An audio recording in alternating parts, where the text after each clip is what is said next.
Chapter 8 Mightier Than the Sword. 2 days later, the photographer came to take class pictures. The 5th grade picture would be taken last, right after lunch. That gave Nick and his secret agents plenty of time, and they whispered something into the ear of every 5th grader. All the individual pictures had been taken, and finally it was time for the group picture. Everyone was lined up on the auditorium stage. Everyone's hair looked great, and everyone was smiling. But when the photographer said, "Say cheese," no one did. Instead, every kid said, "Frindle," and they held one up for the camera to see. The photographer was out of film, so that shot was the only 5th grade group picture he took. 6 of the 5th graders were not pleased, and Mrs. Granger was furious. 6 of the 5th grade teachers were not pleased, and Mrs. Granger was furious.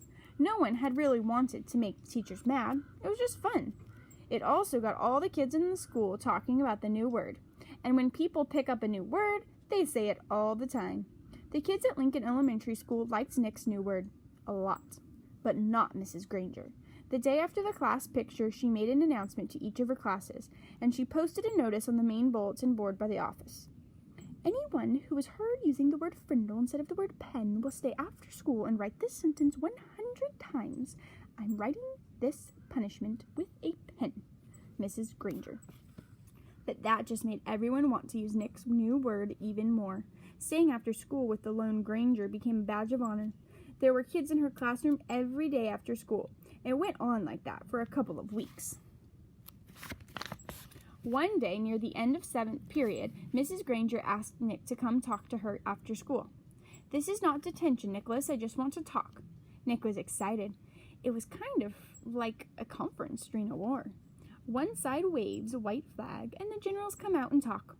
General Nicholas Allen. Nick liked the sound of it. He stuck his head in Mrs. Granger's doorway after school. "You wanted to talk with me?" "Yes, Nicholas. Please come in and sit down."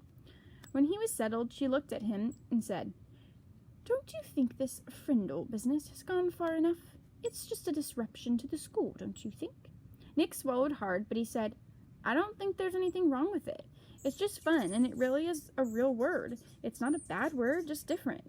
And besides, it's how words really change, isn't it? That's what you said." Mrs. Granger sighed. "It is how a word could be made up brand new, I suppose. But the word pen? Should it really be replaced by that other word? The word pen has a long, rich history. It comes from the Latin word for feather, pinna. It started to become our word pen because quills made from feathers were some of the first writing tools ever made. It's a word that comes from somewhere. It makes sense, Nicholas." "But frindle makes just as much sense to me," said Nick. "And after all, didn't somebody just make up the word pinna too?" That got a spark from Mrs. Granger's eyes.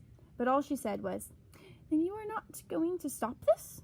And Nick looked right in her eyes and said, "Well, a bunch of my friends and I took an oath about using the word, and we have to keep our promise. And besides, I don't think there's anything wrong with it.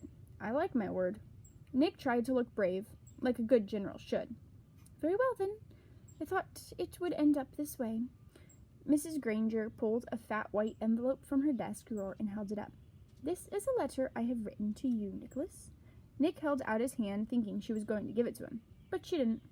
"I'm not going to send it to you until all this is over. I want you to sign your name and put today's date across the back of the envelope. When you read it, whenever that may be, you will know it is the same letter and that I have not made any changes to it." "This is weird," Nick said to himself. But to Mrs. Granger, he said, "Sure," and he signed his name in his best cursive and put the date under it. Then Mrs. Granger stood up abruptly and said, "Then that is all for today, Nicholas, and may the best word win." There was a frown on her face, but her eyes were different, almost happy. And Nick was halfway down the hall before it hit him. She likes this war, and she wants to win real bad. And here she is, handing him the envelope. Walking to school the next day, Pete had a great idea. How about we see if we can get every kid in the whole 5th grade to go up and ask Mrs. Granger, can I borrow a Frindle? You mean, Mrs. Granger, may I borrow a Frindle? Said Dave. Got to use good grammar. Don't want to upset dangerous Grangeress. Sounds good to me, said Nick. She can't keep everyone after school, can she? Almost 80 kids stayed after school with Mrs. Granger that day. They filled her room and spilled out into the hallway. The principal had to stay late to help, and they had to arrange 2 special late buses to get all the kids home. And the next day, all the 5th graders did it again, and so did a lot of other students. Over 200 kids. Parents called to complain. The school bus drivers threatened to go on strike, and then the school board and the superintendent got involved. And about this time, the principal of Lincoln Elementary School paid a little visit to the home of Mr. and Mrs. Allen. She wanted to talk to them about their son, the one in 5th grade, the one named Nick. That's the end of Chapter 8. Stay tuned for Chapter 9.